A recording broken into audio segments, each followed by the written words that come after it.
কিছু trip plan করা হয় আর কিছু ট্রিপ হঠাৎ করেই জীবনের সেরা স্মৃতি হয়ে যায়।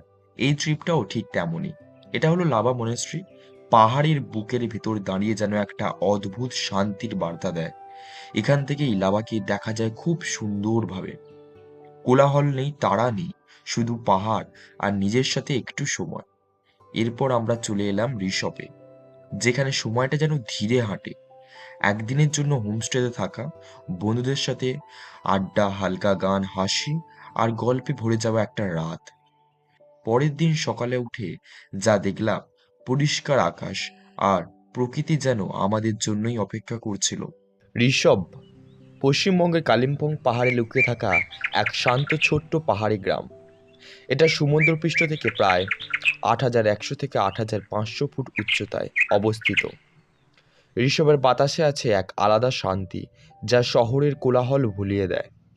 এখানে সময় ধীরে চলে, মেঘ আর পাহাড় মিলে গল্প বলে, আর মনটা না চাইতেই হালকা হয়ে যায়। হোমস্টের পাশে একটা জায়গায় ছুটে যাই। সেখান থেকে দেখা যায় অপূর্ব পরিষ্কার ভিউ, বাঙালির আবেগে ভরা কাঞ্চনজঙ্ঘা। ঋষভ এমনই একটা জায়গা যেটা কাঞ্চনজঙ্ঘার ক্লিয়ার ভিউর জন্য বিখ্যাত। আর আজ ভাগ্যটা আমাদের পক্ষেই ছিল।